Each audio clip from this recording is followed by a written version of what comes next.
राष्ट्रीय देश हित की भावना लिए खनियाधाना में शानदार तिरंगा यात्रा निकाली गई। आपको बता दें कि पहलगाम हमले में मारे गए निर्दोष व्यक्तियों के बाद देश में रोष व्याप्त था, जिसके बाद फिर ऑपरेशन सिंदूर चला और हमारे जाबाज सैनिकों ने पाकिस्तान को घुटने टेकने पर मजबूर कर दिया और ऑपरेशन सिंदूर सफल रहा।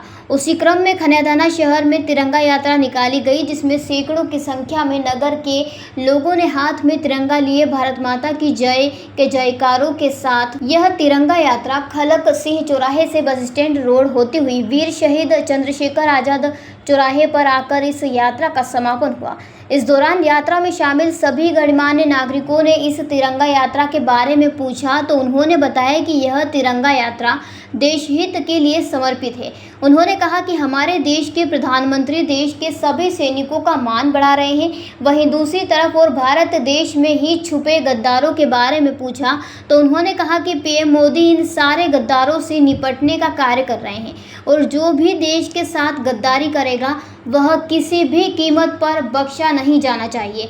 आगे उन्होंने कहा कि ऐसा प्रधानमंत्री देश को मिलना मुश्किल है। जो पाकिस्तान के साथ मिले हुए देश हैं उनसे भी बड़ी ताकत के साथ भारत निपट रहा है और आगे भी विजय हमारी ही होगी। तिरंगा यात्रा का ये कार्यक्रम किया गया, क्या पूरा कार्यक्रम रहा है?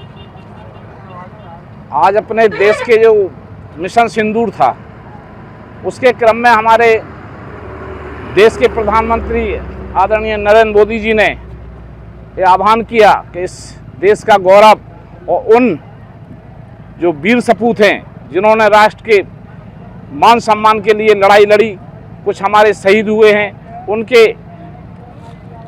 आवाज़ बुलंद करने के लिए, उनके साहस को बुलंद करने के लिए ये आयोजन किया गया। खनियाधाना में पाकिस्तान को मुंहतोड़ जवाब देने के बाद क्या कहेंगे? ऑपरेशन सिंदूर की शानदार सफलता के उपलक्ष्य में ये तिरंगा यात्रा सारे देश में निकाली जा रही है।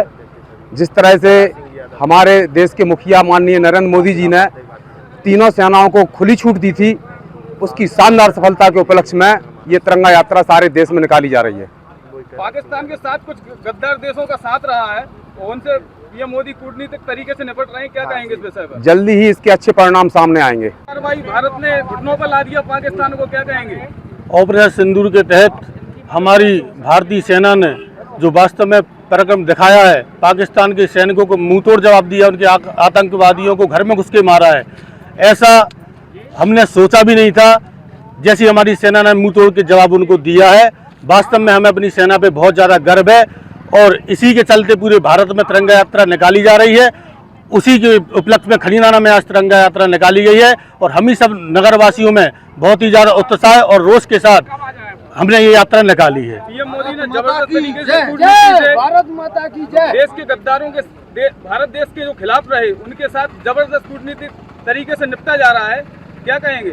ये हमारे जो मुखिया हैं भारत के प्रधानमंत्री जी और उनकी सारी टीम और हमारे जाबाज जो अधिकारी हैं, सैनिकों के अधिकारी हैं, वो इस बारे में बैठ के चर्चा करेंगे और ऐसे गद्दारों को देश से बाहर निकालने का काम अवश्य करेंगे और उनको सजा देने का काम करेंगे। विपक्ष फिर एक बार सबूत की बात कर रहा है, क्या कहेंगे इस पर? विपक्ष तो हमेशा सबूत मांगता रहा है और विपक्ष के टाइम में इतने हुए आतंकवादी हमले हुए हैं, आज तक वो ऐसा मुंहतोड़ जवाब नहीं दे पाया, इसलिए वो बौखलाया हुआ है।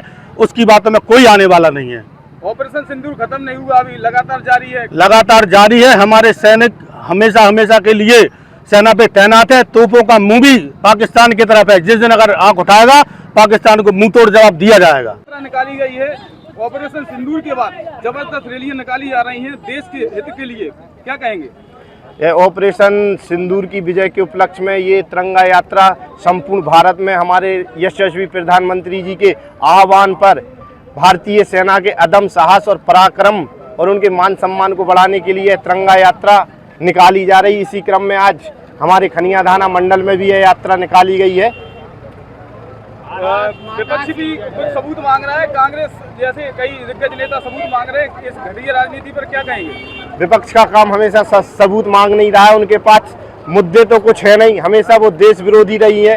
कांग्रेस की जो विचारधारा है हमेशा से देश विरोधी रही है, इसलिए वो इस प्रकार की छोटी ऊंची हरकत और ऊंची मानसिकता की बातें करते हैं। देश में कई लोग गद्दारों के नाम सामने आ रहे हैं, ज्योति मल्होत्रा जैसे समेत 8-10 लोगों के नाम है, क्या कहेंगे इन गद्दारों के लिए? इन गद्दारों पर कड़ी से कड़ी कार्रवाई की जानी चाहिए और इन्हें सजा का प्रावधान किया जाना चाहिए। समूचे भारत में तिरंगा यात्रा निकाली जा रही है, उसी क्रम को लेकर खनिया थाना में भी जबरदस्त तिरंगा यात्रा निकाली गई, क्या कहेंगे? शानदार तिरंगा यात्रा निकाली गई। हमने पाकिस्तान में घुसकर जिस तरह से उनके आतंकवादी ठिकानों को नष्ट किया एवं 11 उनके अपन ने एयरपोर्ट उनको नष्ट भ्रष्ट कर दिया। हमने दिखा दिया कि हम वो शक्ति हैं कि हम घर में घुसकर नष्ट नाबूद कर देंगे। पूरा पाकिस्तान टारगेट पर था। अगर भारत चाहता तो पूरे पाकिस्तान को उड़ा सकता था, लेकिन हमारा विरोध उन देश के गद्दारों के साथ भी है और उन आतंकवादियों के लिए भी यहाँ से एक संदेश दिया कि हम तुम्हें चैन से नहीं रहने देंगे, हम आतंक मिटा करके यही रहेंगे। इसके उपलक्ष्य में यह सिंदूर ऑपरेशन सिंदूर की शानदार सफलता के बाद में यात्रा निकाली जा रही है। ये बहुत ही शानदार यात्रा ही खनिया थाना में। देश के गद्दारों में ज्योति मल्होत्रा जैसे कई लोगों के नाम आ रहे हैं, ये गद्दारों के लिए क्या कहोगे आप? तो गद्दार ही देश के, जितने पाकिस्तान में आतंकवादी नहीं है, जितने हमारे देश में गद्दार छुपे हुए हैं। मैं आज इस तिरंगा यात्रा के माध्यम से कहना चाहता हूं कि गद्दारी करना छोड़ दो, देश के लिए जीना सीखो, क्योंकि देश के लिए ही हम जिएंगे तभी हमारा देश आगे बढ़ पाएगा, गद्दारी की वजह से नहीं। भारतीय सेना ने जबरदस्त मुंह तोड़ जवाब दिया है, पाकिस्तान को उनके घुटनों पर ला दिया है। मोदी जी के बारे में क्या कहेंगे? ऐसा प्रधानमंत्री देश के लिए मिलना मुश्किल है। वास्तव में ऐसा प्रधानमंत्री देश के लिए मिलना बहुत ही मुश्किल है कि जिन्होंने मात्र 3 दिन में पाकिस्तान को घुटनों पर ला दिया और उनके डीजीएमओ, हमारे भारत के डीजीएमओ से चर्चा कर कर उन्होंने ही युद्ध विराम कराया है। तो हम ये देख सकते हैं कि भारत का प्रधानमंत्री पहली बार हमें ऐसा शानदार जानदार मिला है कि हमें गर्व होता है अपने प्रधानमंत्री पर। खनिया थाना से मुकेश प्रजापति की ये रिपोर्ट। जयराम जी, किशन काका, राम राम भाई, राम राम। क्या दोनों भाई बैठ के क्या हिसाब लगा रहे हो? ऊटी लहसुन के भाव आ गए क्या? अरे नहीं रे दादा, ये अपना रमेश नया मकान बनाने के लिए लोन ले रहा है। हिसाब किया तो पता चला कि लोन का पैसा तो ईंट और रेती में ही पूरा हो जाएगा। और अभी तो सीमेंट लानी है, सलिया लाना है और तो ठेकेदार को भी पैसे देने हैं। मेरे तो कुछ समझ में ही नहीं आ रहा कि कैसे बनेगा मेरा नया मकान। अरे किशन काका, कहाँ इन रेत सीमेंट और लाल ईंटों के चक्कर में पड़ रहे हो? मेरी बात मानो तो अपने घर को बाबजी एएसी ब्लॉक से बनवाओ। इसमें ना सीमेंट और रेत की जरूरत होती है, ना ही तराई करने की झंझट। और लाल ईंटों के मुकाबले आपका मकान काफी तेजी से बनकर तैयार हो जाएगा। इससे आपके पैसे तो बचेंगे ही, साथ ही मजबूती ऐसी कि सालों साल देखने की जरूरत नहीं। और इससे आप अपना मकान ही नहीं, कुएं और खेत की बाउंड्री वॉल भी बनवा सकते हो, जिससे रोजड़ों की समस्या भी खत्म हो जाएगी। वाह भाई, ये तो कमाल की चीज है। फिर तो मैं अपना घर बाबजी ब्लॉक से ही बनवाऊंगा और मैं अपने खेत की बाउंड्री वाल। ज्यादा जानकारी के लिए स्क्रीन पर दिए गए नंबर पर अभी कॉल करें। बाबजी एएसी ब्लॉक्स, स्टील से मजबूती।